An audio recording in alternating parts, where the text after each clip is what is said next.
It is a well-known statement that the Indian constitution was mostly prepared by taking the text from other constitutions of the world, but it also contains some unique features of democracy that no other constitution has. That is the power of ordinance making. The executive to deal with a situation that may suddenly and immediately arise when the parliament is not in a session, and that is ordinance making power of president, which enables the president to enhance a law without approval of parliament, and this law has the same power and effect as an act of parliament.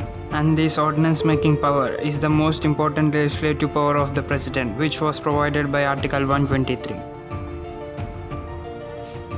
He can only issue an ordinance when both the houses of parliament are not in session. An ordinance can also be issued when one house is in session, because a law should be approved by both houses of parliament. And an ordinance made when both houses of parliament are in sessions is considered void.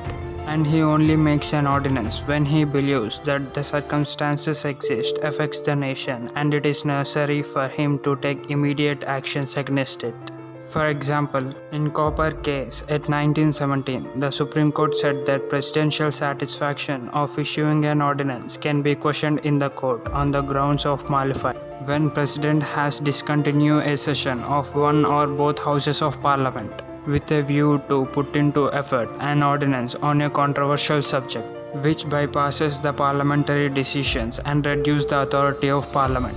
But at 1975, 30th Constitutional Amendment Act made the presidential satisfaction is final to enforce an ordinance, and judiciary has no authority to review over it. But later, in 44th Constitutional Amendment Act of 1978, Supreme Court has mentioned that presidential satisfaction is justiciable on the grounds of malice. The president can also withdraw an ordinance at any time. However, he can make or withdraw an ordinance only on the advice of Council of Ministers headed by the Prime Minister. An ordinance, like any other legislation, can be retrospective, that is, it may come into force from a back date. It may modify or revoke any act of parliament or other ordinance, which also includes a tax law, but it can't amend the constitution.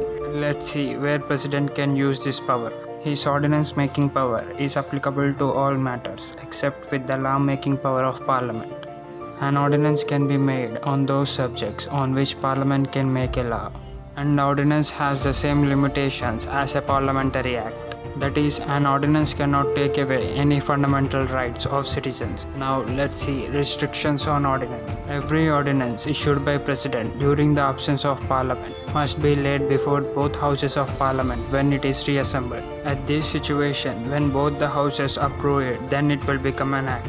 If parliament takes no action, then the ordinance will come into end within 6 weeks of reassemblance of parliament.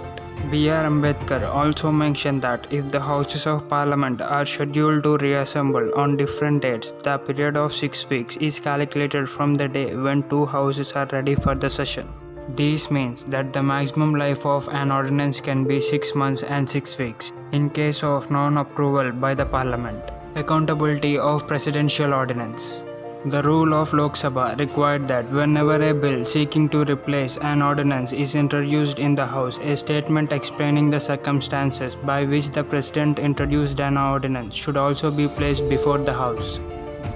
But the judgment of Supreme Court in the D.C. Vardhavan case in 1987 is highly relevant here.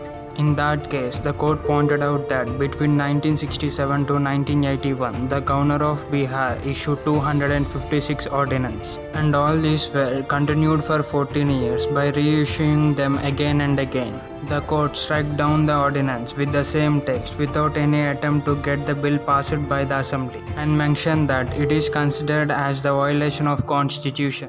And it said that the power of ordinance making should not be used as a substitute for the state legislature.